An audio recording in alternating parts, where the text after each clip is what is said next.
I left it a bit late, to go back to Britain. I mean, I've been here with my niece Fiona for like a couple of months. It's been just great. I love being in New York, it's just so cool. But I just didn't think it was going to get this bad this fast, So like now, well, she told me I shouldn't go back because like flying is already like, bloody dangerous. And like the UK's no better, is it? I mean, it's a bloody mess over there. I might as well stay here. Plus I'm in, I'm old, right? I'm in that age group which, bloody well can get this disease, right? Covid-19. And it's like, so she just convinced me I should stay here. So that's what I decided to do. But I don't know, watching the whole thing, unfold every day. It's so bloody nuts. Every bloody day, some other crazy, thing happens. The whole thing's unfolding so bloody fast.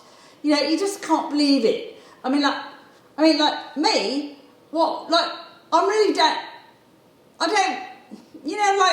educated, but even I've got more street smarts than our bloody leaders at the moment. Boris Johnson, what's his bloody excuse? That man's apparently super well educated, like the classics, the whole thing, and if, what is he doing in power if even he can't sort of make the proper plans, even he can't sort of prepare for COVID, right? I don't get it. Donald Trump, bloody hell, the man's, he's either a complete idiot or he's not an idiot, but he likes being in power.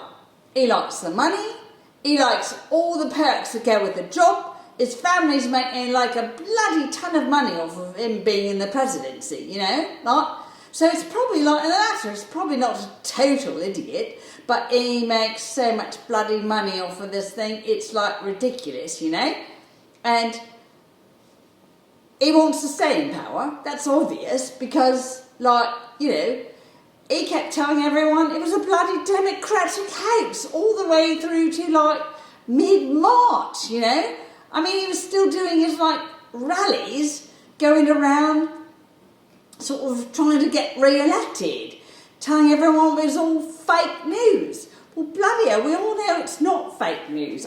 People are dying in the thousands. Oh my God, what I wouldn't do for a fag in these times. But my niece, she told me, Auntie, you can't do this anymore. Coughing away as it is, right? Not sick though. I've been inside for 3 weeks now already, and I stopped smoking because she said, right, Auntie, it's all about the lungs, right? You can't do it. Plus, sorry to say, you're old. Yep, those are the facts. I'm exactly the type of person who would die if I get COVID. And the thing is, I like being my age at the moment. I spent all my youth raising kids, getting married at 18, raising kids, working in a Lions factory. What a bloody bore that was. Oh my God. And then you finally get out and you get retired, and then basically,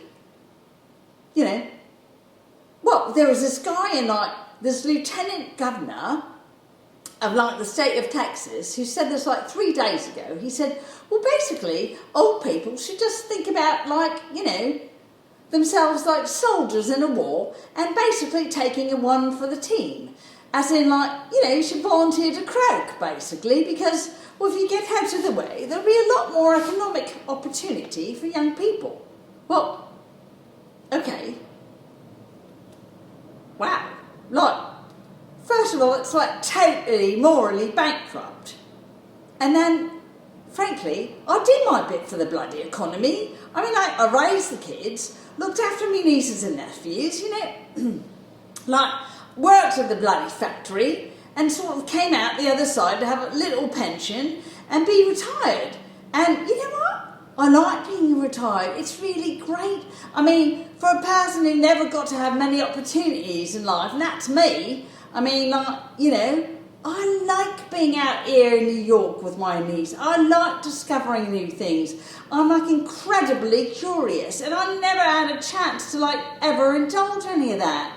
And I love it, you know. I like being able to sort of see new things and read new books and watch TV and watch the news and get a bit more informed. I mean, like, you know, I was basically pretty conservative, you know. Like, I'd voted for Brexit, I did, you know.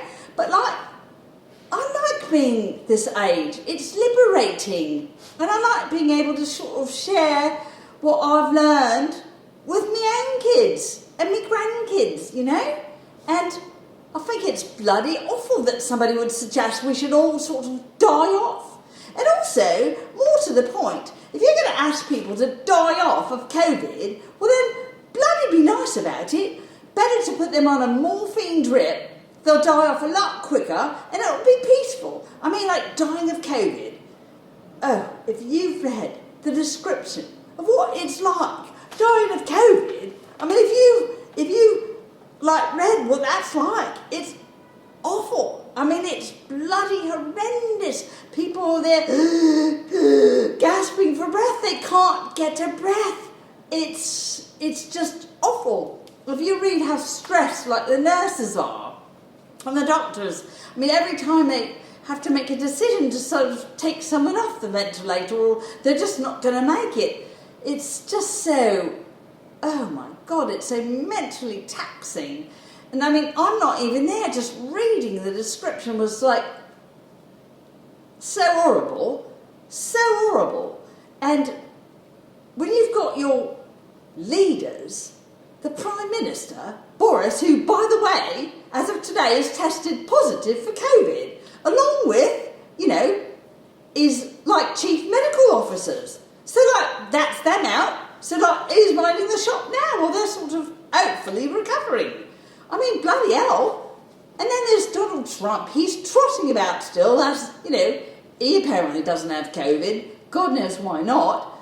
But, you know, I mean, these people just, you know, like Trump wants everyone to go back to work, like, you know, in like 2 weeks' time. And like, well, let's get over it. We've done a little experiment. Yeah, it's working. But, you know, like, buzz off. We need the economy. Well, he needs the bloody economy, you know, because, like, his stock is going down. I mean, likelihood of him becoming the president again is not good, right? Every day the economy's sort of not charging forward, you know, and COVID is like going sweeping across the country. Every day that happens, the less likely he's going to be re-elected, because, like, even his voters will bloody well understand that he was lying to them. He lied to them for months. And maybe he's the fake news. Maybe the news that he kept saying that was being reported was actually true, and that he himself has been the manufacturer of all the bloody fake news, right? You know, and I mean, like, plus, I mean, he knows, like, he wants to stay in the presidency because he knows that, like, New York State, I mean, they've got a lot of cases against him. And they're just waiting for him to not be president anymore. You know, the moment he's out of office, that's it. They're going to prosecute him like no tomorrow. So, like, best thing he can do is be in the presidency, right? But worst thing for the United States and the bloody world, I mean, you know, frankly, the world leaders should be calling for him to be, like, removed. I mean, honestly, I don't know why they can't remove him from office in the United States. I mean, I know they made a real good stab at it with, like, that impeachment and all that, but, like, it just didn't work because that Senate, I mean, there's bloody Republicans, like, they all want job security, right? They want their own jobs, and they're not willing to, sort of, stand up and say what it is. Only one of them, Mitt Romney, he was the only one who said, no, this is wrong, he should be removed. Like, all of them, all those bloody Republicans voted, like, in lockstep. I mean, the whole system is bloody morally bankrupt, isn't it? It's like after World War II. You know, people decided they had to like rethink the structure of society.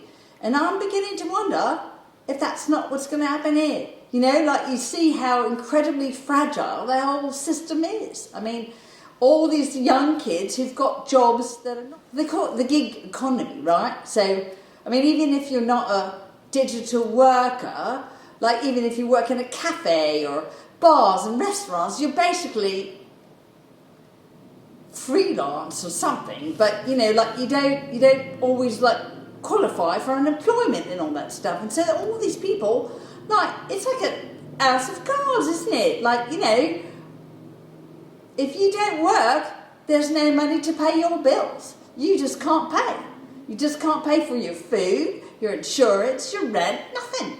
And it's like, you know, I mean, I don't know, you know, but like, it just seems to me that it's all very fragile.